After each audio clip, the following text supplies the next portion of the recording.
Alors coucou tout le monde, on se retrouve comme prévu pour la vidéo où je vais vous montrer comment on fait ces petits ballotins donc que j'avais fait pour One Stage, enfin que j'ai fait pour One Stage. Alors vous allez voir, c'est très facile, il va vous falloir un petit peu de papier, un petit peu d'encre et puis en général voilà, et puis après le tour est joué. Alors je vous montre que dans une feuille à 4 vous allez pouvoir en faire 6. Et voilà, j'ai joué aussi sur le côté entre guillemets économie. Donc je vais poser mes petits modèles là. J'ai préparé ce que j'avais besoin. Donc je vais commencer par donc ma feuille A4. Donc moi j'ai choisi une feuille donc murmure blanc. Alors j'essaie donc j'ai mes blocs qui sont prêts. Je vais prendre l'encre ardoise bourgeoise pour faire le fond. Enfin, c'est celle que j'ai utilisée pour faire le fond. Évidemment le set de tampons Ravissant Bouquet que voilà que j'ai utilisé. Donc on va utiliser, hop, ça ce sont des masques. Enfin, mais non, pour l'instant je suis toute seule à utiliser. Après, je sais pas si vous le ferez en même temps que moi. Je vais utiliser donc celui-là, voilà, pour faire donc le fond de, on va dire, voilà, l'ancrage de fond de mes papiers et mes fleurs. Je vais donc utiliser celui-là. Hop, que je vais mettre certainement sur le tout petit et je crois que normalement si je me trompe pas il rentre. Donc voilà, c'est un de mes sets de tampons favoris à monter qui est là. Et en fait je viens ancrer, hop, donc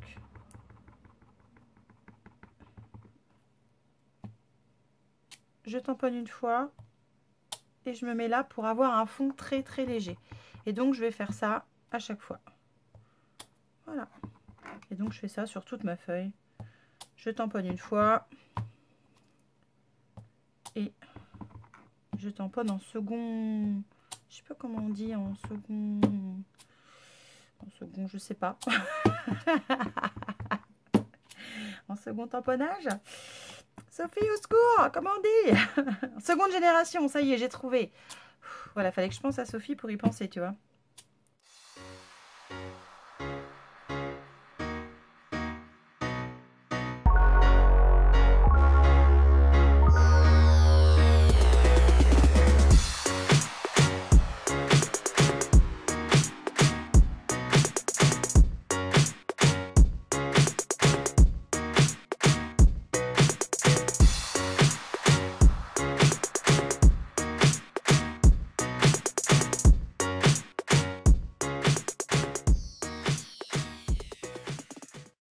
On se retrouve une fois qu'on a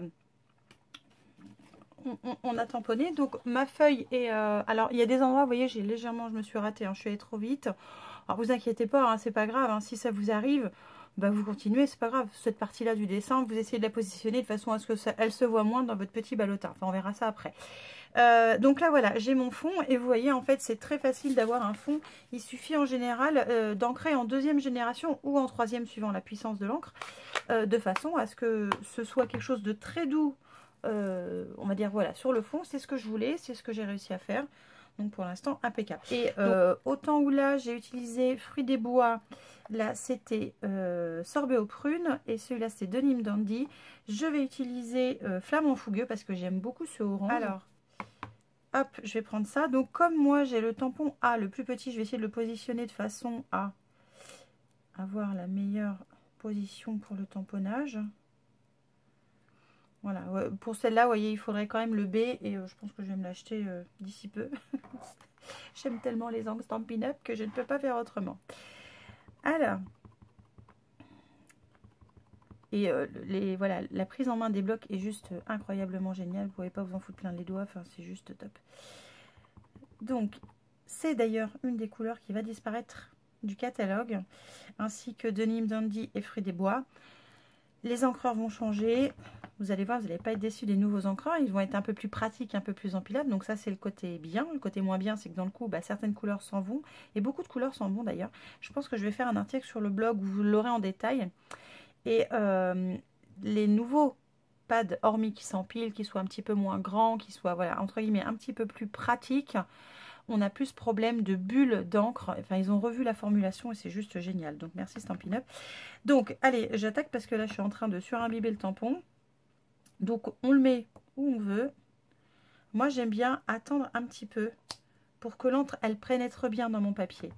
Et je vais tout simplement tourner légèrement la prise en main de mon tampon de façon à avoir des fleurs dans des sens différents sur tout mon papier.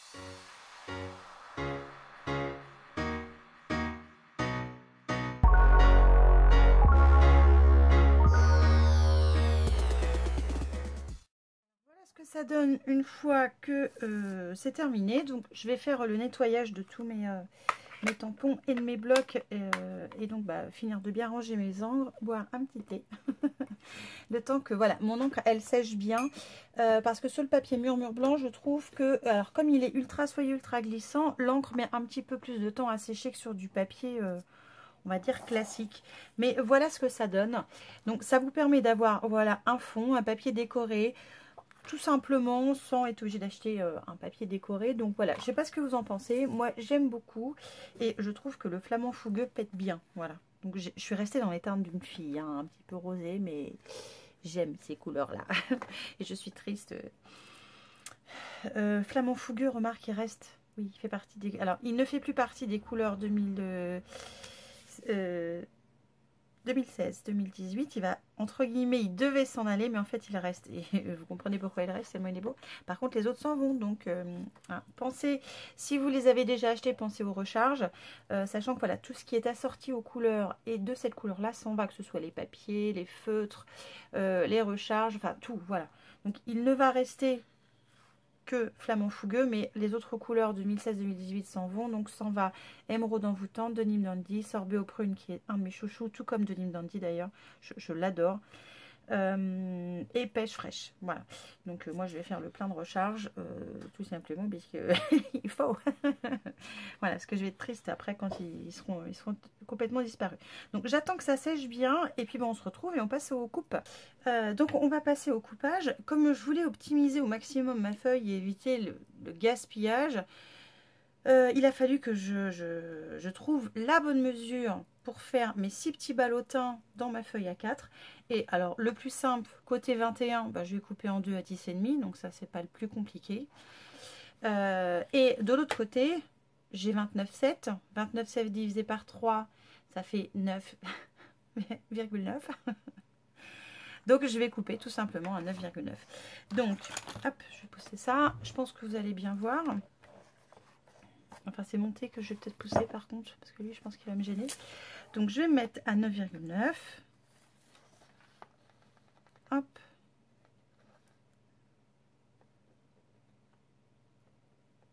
Donc, je vais couper les deux premiers à 9,9. Donc, je pousse bien sur mon papier de façon à le bloquer de chaque côté. En voilà un. 2 et 3. Et si on vérifie, celui-là, il fait bien 9,9. Donc, on a les 3 morceaux identiques. Et après, on n'a plus qu'à couper à 10,5, qui est la moitié de 21, pour avoir 6 petits papiers dans... Hop là. Enfin, de la même taille, pardon. Je vais arriver à le dire. Hop, 10,5. Alors, ça, c'est une chose de faite. Donc, j'ai mes 6 petits papiers exactement identiques. Ensuite, on va passer au marquage des plis. Alors, pour marquer les plis, je vais me prendre donc mon... je vais le faire que sur un carré, hein, je vais montrer que sur un. Donc, je vais prendre mon papier et je vais prendre le côté qui est à 10,5, que j'ai coupé à 10,5. Et alors, je vais surtout pousser ma lame de coupe pour éviter de la prendre par erreur. Ça m'est arrivé une fois. Et je vais donc surtout garder que le côté plioir. Et donc, je vais marquer le premier pli. Je vais m'aligner à 10. Voilà. Et je vais m'aligner à 5. Donc, rien de sorcier pour l'instant. Je vais faire un quart de tour à mon papier. Et je vais, cette fois, me mettre sur le 2 cm qui est à droite de ma graduation. Et je vais être, dans le coup, comme j'avais 9,9, je vais être à 7,9. Mais voilà, pour que ce soit plus simple pour moi, je vais me mettre à 2 cm de ce côté-là, bien sur ce trait-là. Et je vais tracer un pli. Je vais complètement retourner mon papier donc d'un demi-tour, voilà, donc de 80 degrés, je vais y arriver. Il faut que je fasse des maths, là c'est tendu. Donc, et une fois que j'ai fait ça, en fait, alors j'étais légèrement perturbée au moment où j'ai filmé. J'ai filmé le mauvais côté. Donc, je vais m'aligner cette fois à 2,5 au niveau de ma partie droite. Je vais arriver, je vais mettre à 2,5 et je vais tracer, je vais marquer mon pli. Ensuite, je vais tourner à nouveau d'un quart de tour et je vais prendre la partie là où j'ai tracé la plus haute partie vers le bas, parce que pour moi, j'ai trouvé que c'était plus facile vers le bas. Après, vous pouvez le faire dans l'autre sens si vous voulez, mais pour moi, c'est plus facile. Et je vais en fait marquer un pli. Je vais me mettre à 8 cm sur cette partie-là. Et je vais tracer un pli, donc en partant du bas, qui va revenir jusqu'à 7,5 cm, qui est en fait ma marque de pli qui est à cet endroit-là. Je ne vais pas aller plus loin, je vais juste aller à ce niveau-là. Et je vais décaler mon papier jusqu'à 3 cm et je vais faire la même chose. Voilà. Je vais juste tracer à cet endroit-là pour avoir mes marques de pli là. Alors, ce que je vais faire ensuite, je vais prendre mon tapis mousse donc de Stampin' Up. Après, si vous avez un vieux tapis de souris, quelque chose de matelassé, faites-le. Et je vais utiliser un dotting tool. Parce que j'ai pas autre chose, donc je vais utiliser un dotting tool. Et je sais pas si vous allez voir, mais en fait j'ai une marque de pli qui se croise en haut ici, une autre qui se croise en bas, dont je vais pas m'occuper. Je vais prendre que la partie haute où j'ai les 2 cm là, parce que là j'ai 2,5, et je vais faire rejoindre ce croisement là avec le croisement de la marque de pli d'en bas. Enfin, je pense que vous allez plus facilement vous repérer, puis je vais vous faire un petit dessin sur le blog pour que vous voyez bien. Et en fait, je vais tout simplement tracer, voilà, en appuyant pas trop fort, mais un petit peu quand même, pour pouvoir justement avoir le pli marqué qui est sur le biais. Et donc, je vais faire pareil de l'autre côté. Permettre d'avoir ce petit croisement là, c'est ce petit angle à cet endroit-là. Alors, une fois que j'ai fait ça, je vais passer à la découpe de ma boîte parce que c'est ce que je vais avoir besoin quasiment tout de suite.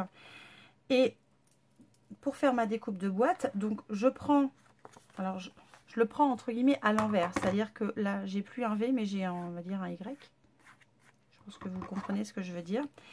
Et je vais venir sur le milieu de la boîte, là où quand je vais plier en fait je vais faire la moitié de ma boîte, vous verrez après. Je vais venir donc couper sur la ligne de pli, mais sur le côté extérieur de la ligne de pli de chaque côté. En fait, je vais venir enlever entièrement le petit pli. Je vais essayer de vous montrer quand je vais faire les plis de l'autre côté. Voilà, comme ça, ça fait quelque chose de bien net et vous n'avez pas la marque du pli qui vient faire du pas beau à cet endroit-là, je trouve. Ensuite, je vais faire pareil avec le petit pli que j'ai marqué donc sur ma droite. Voilà. Et là, je vais enlever directement ce petit morceau là. Donc, je vais légèrement biaiser le côté pour enlever le morceau finalement qui sert à rien. Et je vais faire la même chose sur la droite. Je vais biaiser un petit peu et couper le plus à droite de la ligne de pli pour qu'on ne voit pas cette ligne en fait. Alors, je vais essayer de me rapprocher un petit peu. Je pense que vous allez voir. Alors, je vais vous montrer un truc. Vous avez vu, je me suis trompée quand j'ai plié au premier pli. Enfin, vous n'allez pas le voir à la vidéo, mais je me suis trompée. J'ai noté aussi à 2 cm. Alors, il fallait que je mette à 2 cm et demi. Quand vous faites ce genre de choses, c'est pas très grave. Vous prenez votre papier à l'envers. Et j'espère que vous verrez. J'espère. Et vous prenez votre plioir. Et vous venez effacer en fait la ligne. Vous venez appuyer en fait dans l'autre sens et elle s'efface. Et voilà, quand vous tracez un trait et que vous vous trompez, c'est pas grave. Vous pouvez gommer avec votre plioir en retournant votre papier dans l'autre sens. Voilà. Je vous mets une petite astuce en ce moment. Je pense, enfin, en même temps, je pense que vous le connaissez. Enfin, j'espère que vous le connaissez. Donc, je me rapproche d'un petit peu plus près. Donc là, dans le coup, j'ai 3 coupes à faire. Au niveau de, je pense que vous le voyez là, ça fait un peu d'ombre donc je pense que vous voyez. Donc je vais venir couper sur la ligne de pli qui est à gauche de mon marquage de pli et pareil sur la partie droite. Et je vais passer la petite languette en dessous. Et je vais tout simplement tirer.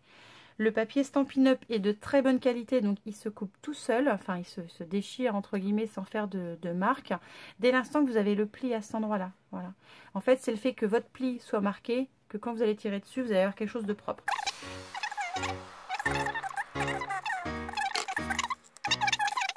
Tant qu'on en est là, je ne sais pas si vous avez pu voir, mais j'ai voulu festonner le haut de ma boîte.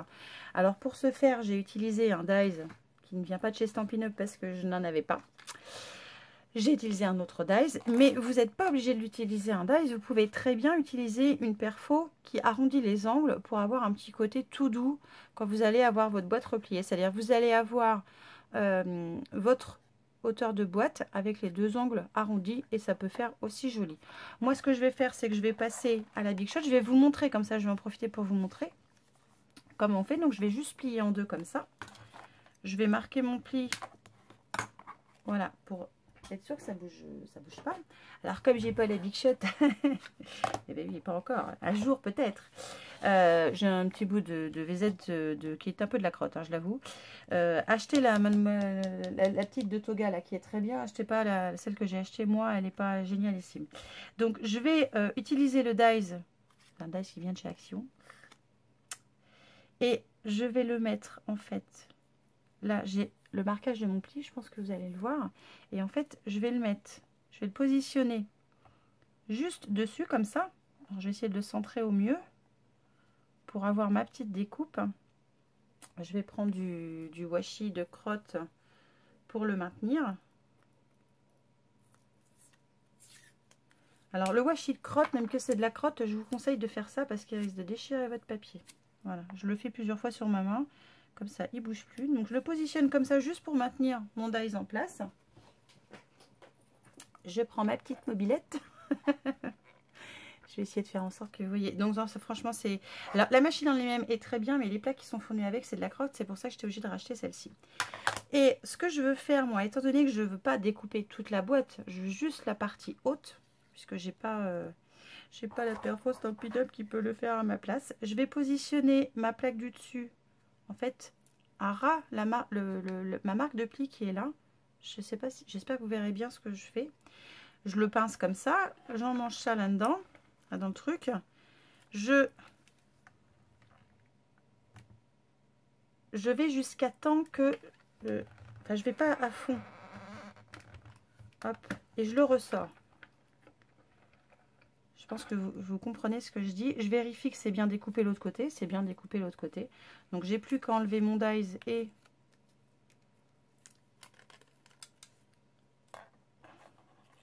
Hop. Et mon bout de scotch. Et voilà. Ma déco en haut est faite. Hop. C'est pas de la magie. Hein. C'est un petit peu de la triche quand on n'a pas autre chose. Donc voilà ce que ça donne pour l'instant. Donc ce qu'on va faire maintenant, c'est qu'on va marquer le reste des plis. Et moi je commence toujours par le tout petit pli de ma languette qui va servir à coller ma boîte. Ensuite, je plie mes côtés. Hop. Alors l'avantage de les avoir marqués, vos plis, c'est que ça se plie tout seul. Hein. Ensuite, je viens replier donc mes languettes du bas. Voilà. Et je fais pareil avec celle du haut. Donc voilà, et maintenant il n'y a plus qu'à coller et le tour est quasiment joué pour la fin. Donc ma colle est là. Donc ma revue sur les colles va bientôt arriver, hein, je vous rassure. Alors inutile d'en mettre beaucoup et l'avantage de la colle Stampin' Up c'est qu'elle colle quasiment instantanément. Hop. Et si vous n'êtes pas trompé dans vos mesures, quand vous collez comme là je suis en train de faire, ça tombe pile au bon endroit. Voilà. Alors moi j'attends toujours que ça colle bien. J'attends un petit peu, même elle colle super vite, mais j'attends toujours un petit peu. Et pour le fond de la boîte, soit vous utilisez la colle aussi, soit vous utilisez du double face. Perso, je vais utiliser du double face parce que je vais gagner un petit peu de temps. Surtout comme j'en ai fait 70. Voilà. Pour coller en fait vos 4 rabats. Donc moi ce que j'ai fait, c'est que j'ai fait rabat sur rabat. Et dans l'autre sens, j'ai fait comme ça pour avoir 0 dépassement. Comme ça, j'ai aucun rabat qui dépasse. Donc je prends mon double face et je vais en positionner seulement sur 3 faces. Et je vais essayer de choisir la face que je veux garder en extérieur, parce que malgré qu'elle est dessous, ouais, j'aime bien quand c'est joli. Donc je vais garder celle-ci, moi, au-dessus. Donc je vais mettre du double face sur les 3 autres, en fait, tout simplement. J'appuie toujours, quand je mets du double face, peu importe la marque, ce que vous voulez, je passe toujours avec mon plioir pour bien le faire coller et surtout que ça se détache facilement parce que j'ai horreur de m'agacer à le défaire. Je sais pas si vous voyez ce que je veux dire, mais il y a certains double face. Bon là c'est que j'arrive pas à l'attraper donc je suis pas très douée. J'ai coupé mes ongles, là, je me sens handicapée. Et donc je vais rabattre les 2 petits côtés l'un sur l'autre. Voilà. Le premier grand côté. Et mon dernier, hop, comme ça. Et ce que je fais, c'est que j'ouvre l'intérieur, je prends mon plioir au niveau du dos et j'appuie, voilà, pour dire que rien ne bouge et rien ne se sauve. Voilà, et ma petite boîte est quasi terminée. Il ne me reste plus qu'à mettre un petit embellissement. Le petit embellissement que j'ai mis, le petit embellissement que j'ai mis là, juste pour mettre un petit mot, c'est pour toi. J'ai déjà préparé, on va dire, le fond de mon embellissement. Donc, j'ai utilisé un dies dans le papier flamant fougueux. Et voilà, ça m'a fait mon... Vous voyez, ma petite fleur de fond, comme ça. Ensuite, je vais utiliser du papier murmure blanc, tout bête, hein, le plus simple du monde. Set de tampons onglets pour tout qui est juste topissime pour tout ce qu'on veut faire en tout petit. Je trouve ça génial. Alors moi je vais utiliser le c'est pour toi parce que je trouve qu'il va bien avec. Je reprends mon encre flamant fougueux parce que je veux que ce soit assorti tant qu'à faire. Et je vais venir juste tamponner un c'est pour toi. Alors je le mets de façon à pouvoir après perforer sans gaspiller trop de papier. Pensez-y hein, quand vous savez que vous allez utiliser une perforatrice, pensez à positionner votre sentiment ou peu importe le motif que vous voulez tamponner le plus près possible du bord de façon à pas gaspiller voilà votre papier. Ensuite je prends ma perforatrice de 3/4 de pouce, donc 3/4 de pouce ça fait 1,9 cm à peu près quoi. Je me centre, hop, je perfore et j'ai mon petit rond. Donc vous voyez, j'aurais pu faire un petit peu plus, donc j'ai économisé quand même un peu de papier, hein. Je ne vais pas trop gaspiller, on va dire. Il ne me reste plus qu'à utiliser de la mousse 3D. Alors je vais utiliser celle-là, hein. Je ne vous dis pas d'où elle vient, vous vous en doutez. Alors je vais en mettre un petit morceau au dos de celui-là. Qui sera, enfin 2 petits morceaux qui va être sur ma boîte et je vais en prendre un petit peu plus épais. Alors j'avais une chute mais je sais plus où je l'ai mise, donc je vais prendre hop celui-là, je vais retourner hop, voilà, je vais commencer par appliquer mon cercle avec mon sentiment sur ma petite fleur. Alors, j'ai voulu un petit peu plus d'épaisseur sur cette partie-là que sur l'autre. Après, vous faites comme vous voulez, hein. C'est vous qui décidez. Hop, j'appuie bien pour bien faire tenir le tout. Hop, je récupère l'autre morceau. J'ai enlevé les 2 petits bouts. Et là, je viens me mettre juste sous le pli, en fait. Et je passe mon doigt. J'appuie pour bien faire tenir le tout. Et voilà, mon petit berlingot, ballotin, berlingot, comme vous voulez, est terminé. Donc voilà. Et celui-là, c'est flamant fougueux. Ça, c'est fruits des bois. Je vais essayer de les mettre dans ma main. Non, flamant fougueux, pas fruits des bois. Sorbet aux prunes, fruits des bois. Je vais arriver. Et Denim Dandy. Et vous, l'avantage, c'est que vous pouvez faire ça de n'importe quelle couleur que vous avez en tampon encreur. Dès l'instant que voilà, vous avez l'idée du motif que vous voulez mettre en fond, voilà ce que ça donne. Et vous voyez, c'est pas sorcier, c'est pas compliqué en soi. Moi j'en ai fait plus de 70. J'ai mis, bon, j'étais à la bourre, hein. J'ai mis 2 soirs pour le faire, mais voilà, ça se fait très bien. Et voilà, moi je trouve ça sympa. Alors ce que j'avais fait dedans, c'est que j'avais préparé des petites étiquettes. D'ailleurs il m'en reste. Avec le détail de... Alors... J'avais préparé des petites étiquettes que j'avais imprimées, donc sur lequel j'avais marqué cardstock murmure blanc, tampon ravissant bouquet, puisque c'est ce que j'ai utilisé en plus grande partie, et l'encre flamand fougueux, donc pour celui-là. J'avais mis ça dans ma petite boîte. Comme ça, la personne qui recevait mon swap savait ce que j'avais utilisé. C'est vrai que j'avais pas précisé que j'avais utilisé le tampon onglet pour tout, mais comme il n'y avait que lui, donc du coup, je ne l'avais pas fait. Et j'avais également glissé, et j'en ai plus, il faut que j'en fasse d'autres, la petite carte sur laquelle j'avais marqué voilà, que c'était moi Gaëlle, puisque c'est le nom de ma chaîne. Le blog, c'est au fil du scrap, et puis quand même, je leur note là que c'est bien Blogspot. Et voilà, avec mon petit colibri, et comment le... Je vais arriver à le dire, les orchidées.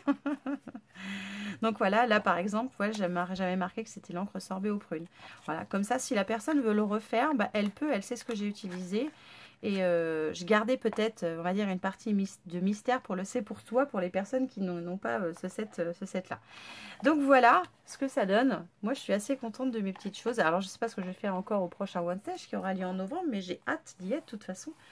Les inscriptions, je crois que c'est mi-août, si mes souvenirs sont bons. Je ne pourrai pas aller à Orlando aux États-Unis, je resterai à Paris, hein, je crois que c'est Euro Disney. Donc je suis impatiente d'y être et impatiente de pouvoir retrouver les personnes que j'ai déjà rencontrées qui font partie de l'équipe. Et j'espère que dans le coup, il y aura les personnes de mon équipe en même temps aussi. Hein, donc pensez-y. One Stage, c'est pour novembre 2018, donc si vous voulez me rejoindre, c'est maintenant. Enfin, jusqu'au mois de novembre, vous pouvez me rejoindre, hein, mais les inscriptions débuteront, je crois, le 14 août et se clôtureront en... Je ne me rappelle plus de la date. Je me rappelle plus, donc je vous dirai une bêtise. Mais voilà, en général, ça se clôture relativement vite. Il y a tout le temps plein de monde pour ces événements parce que vraiment, c'est un très bon moment à passer sur place. Et voilà, donc... Voilà une petite idée pour glisser un chocolat, un petit... Je crois qu'un Ferrero Rocher rentre dedans, je crois. Je n'ai pas essayé, je crois que si. Voilà, pour glisser une petite douceur. Voilà, toute simple. Même sur une table de mariage, de communion. Vous pouvez adapter en fonction de la couleur, en fonction de l'événement. Mais voilà, c'est un petit truc tout mignon. Voilà, je voulais partager ça avec vous.